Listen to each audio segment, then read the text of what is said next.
This hilltop is just south of Salerno, in southern Italy. I'm Matthew Settle.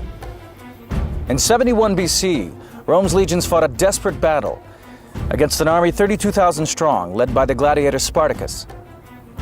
It was not an invasion force they faced, but an army of slaves fighting for their own freedom.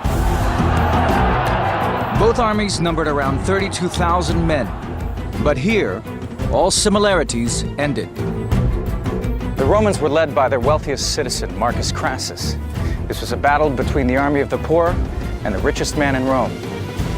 The whole structure of Roman society was at stake. Spartacus had to be stopped at all costs. Now, with new video game technology, you are about to see this great battle as never before. The vast numbers of soldiers, the troop formations, how they fought, and how the battle was won. Get the view the generals wished they had, now on Decisive Battles.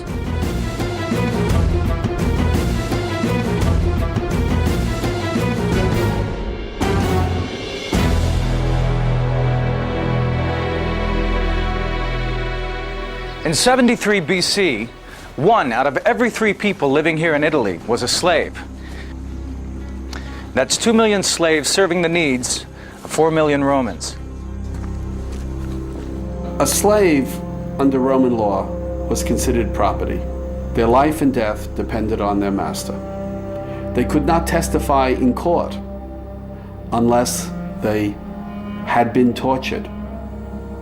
When a master is killed by a slave in the household, all the slaves in the household, innocent or guilty, are to be executed. If you were unfortunate enough to be a strong, fit slave, you could be forced to fight as a gladiator in the arena. Gladiatorial contests where slaves fought to the death were as popular then as football championships are today. One of the finest gladiator trainers was Lentulus Batiates. His gladiators trained here at Capua. They were the pride of the Rome arena, major league killers. One of them was Spartacus. Spartacus is a Roman form of a Thracian name. Thrace is roughly modern Bulgaria, and it's a name that was used by some kings up there, so it's not impossible that Spartacus himself was a man of royal background. He started out as a soldier in the legions, but he deserted, only to be captured along with his wife and sold into slavery. The Roman historian Plutarch tells how his wife had a reputation as a prophetess. When she saw a snake coiled around his neck while he slept, she predicted that he would have great power, but also great misfortune. Spartacus was sent to the city of Capua, about 20 miles from Mount Vesuvius, a dormant volcano in central Italy. And there, alongside 200 other gladiators, he was trained to fight in the arena by whip-wielding instructors.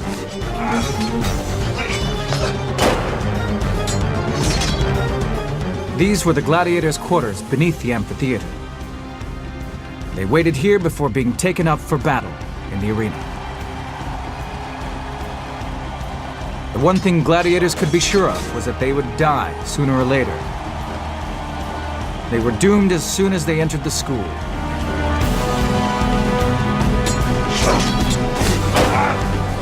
Although they obviously were at risk of their lives every time they went into the arena, nevertheless, they were seen as heroes. The gladiators became kind of rock stars of their day. We have graffiti in Pompeii saying, "All the girls love the gladiator Paris." Spartacus wasn't impressed by this adulation and told his fellow gladiators that if they had to fight, they might as well fight for freedom. In 73 BC, they took their chance.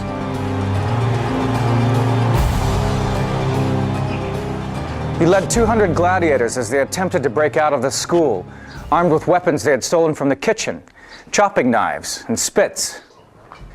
70 of them made it. They raced through the town and stole a consignment of gladiator weapons, which were being transported to other cities.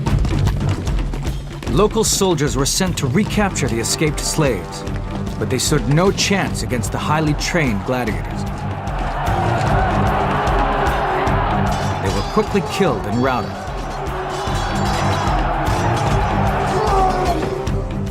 They moved south towards Mount Vesuvius, a volcano which had been dormant for generations, and made their camp here on its lower slopes.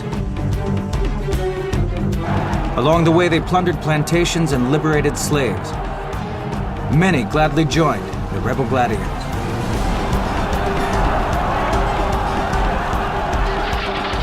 Rome finally had to intervene and sent an army of 3,000 men to quell the rebellion.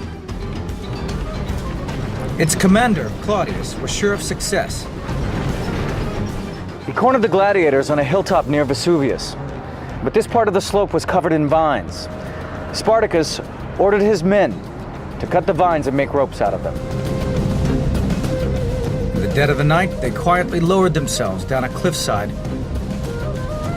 and surprised the Roman troops by attacking from behind.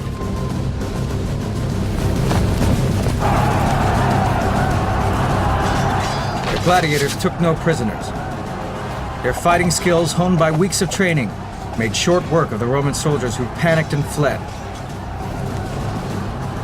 Spartacus looted the Roman camp, making off with more weapons with which he could arm more slaves. How do slaves arm themselves? They beat forces that are sent against them and take their weapons, attract more followers, and so it becomes like a snowball rolling downhill. Runaway slaves was a continual problem. They were tattooed. They wore little collars that said, "I am so-and-so's slave," in case they were caught.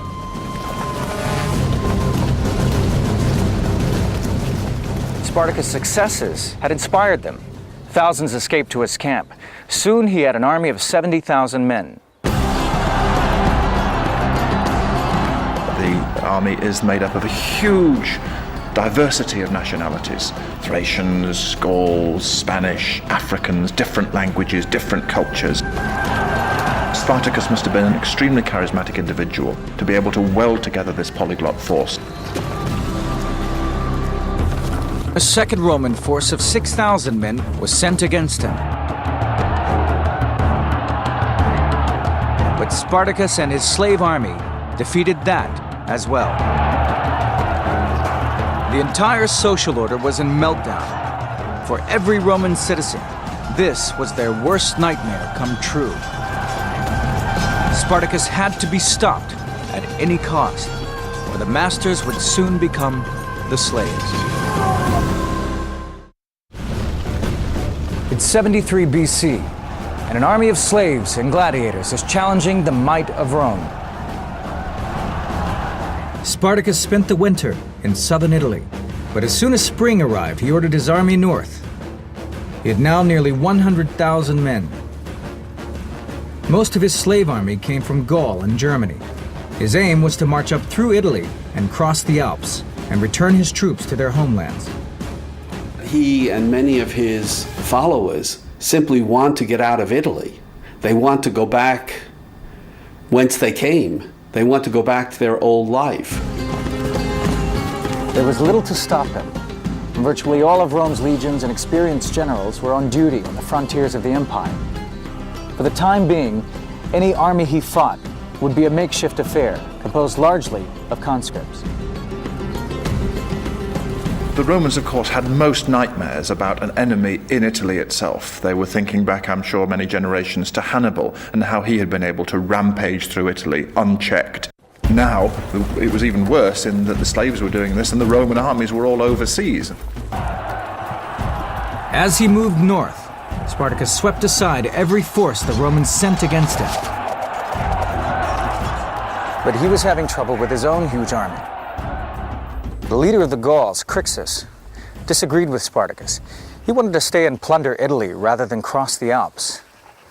And he broke away with thousands of his followers. But once he separated from Spartacus, Crixus was attacked by another Roman army. The Gauls fought well and forced the Romans to retreat. But unfortunately, this force of Gauls celebrates too soon.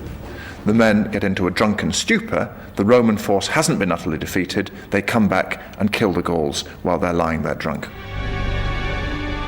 20,000 Gauls, including their leader, Crixus, were killed.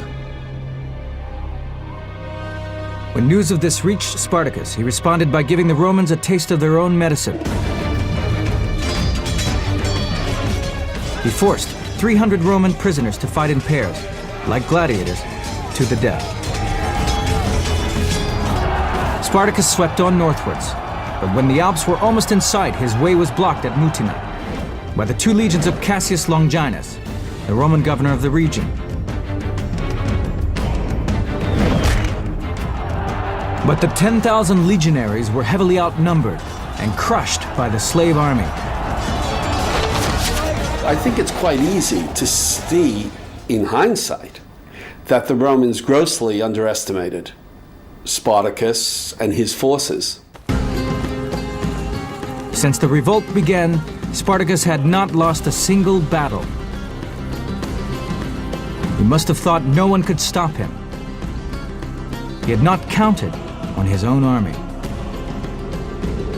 The Alps and freedom were now a short march away, but when he urged his army on, they refused to go any further. They hadn't lost a single battle. Now they wanted to stay and ravage Italy. Reluctantly, he turned his army, now nearly 100,000 strong, and headed south.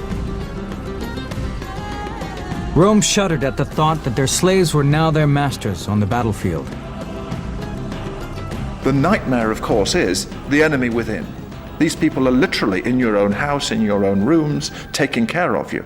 It really is the idea that the enemy is all around you, and this must have had a tremendously corrosive effect upon people's sense of security. At that very moment, Rome decided that only a large army and a determined general could stop Spartacus. 6 new legions were added to the 4 already in Italy, 50,000 men. Marcus Crassus was given command.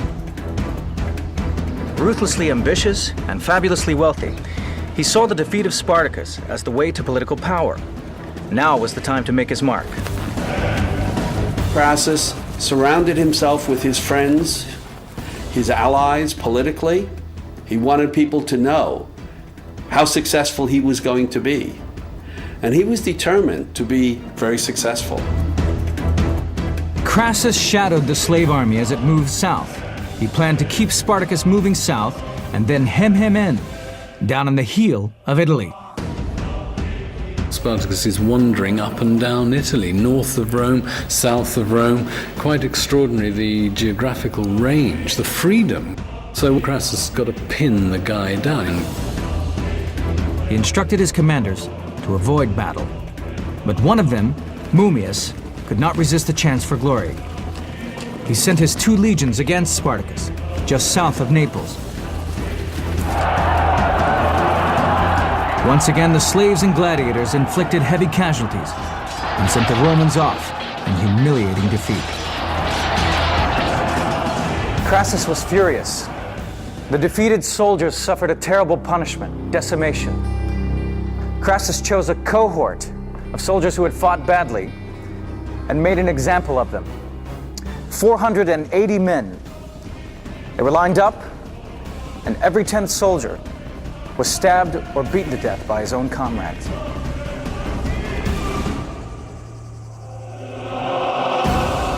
We're told that this improved the morale of the other Roman forces, which tells us something about the way the Romans thought about war, as well as about the ruthlessness of Crassus.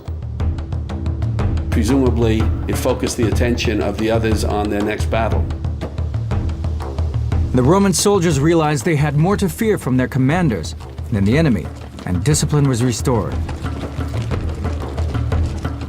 The Roman legions tracked Spartacus as he moved further and further south.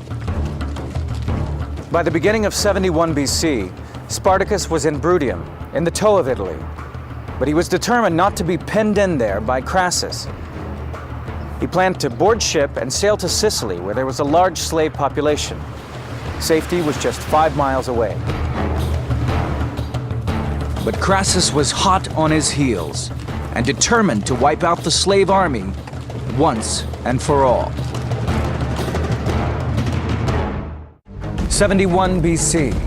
The Roman general Crassus has Spartacus and his slave army cornered in the heel of Italy.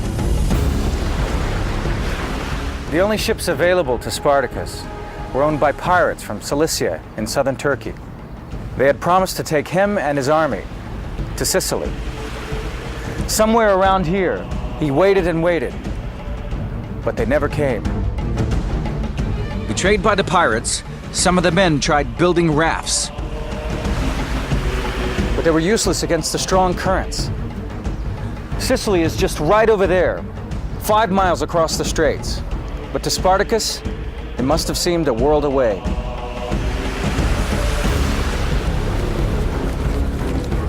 Now Crassus closed in with an army of 32,000 men. He ordered his troops to build a ditch and a wall across Bruttium from one coast to the other. It was 40 miles long. When it was completed, Spartacus was trapped.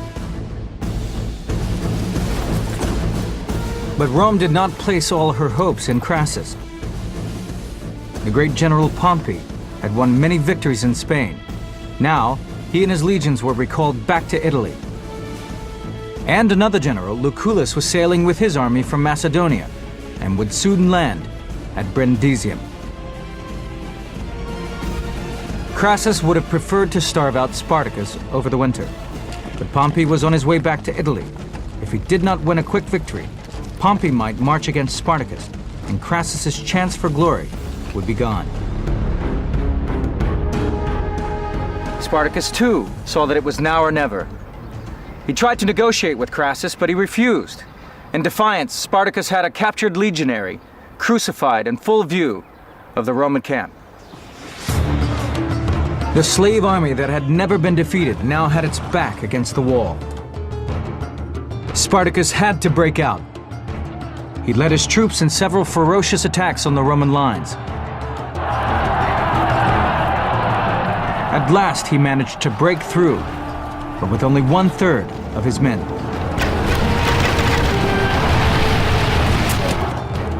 He could not escape by sea and had no choice but to head north. Crassus followed and attacked Spartacus again. The gladiators knew that they had to win or die. They were defeated, and 12,000 lost their lives. One of the things we see again and again is that Rome's opponents do better when they do not fight fixed battles. Spartacus was a great guerrilla leader, but if he had to fight in a formal military context, his slaves simply didn't have the discipline to confront a Roman legion. Spartacus struggled on with what was left of his army, Crassus in hot pursuit. In a desperate bid to gain the upper hand, Spartacus turned and attacked him at the river Siler. He killed his own horse to show his men there could be no retreat.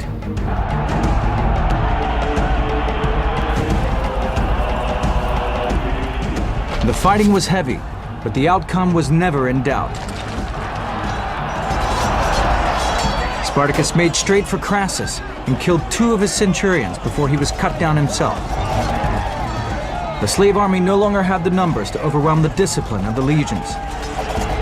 The remaining 35,000 rebels were defeated.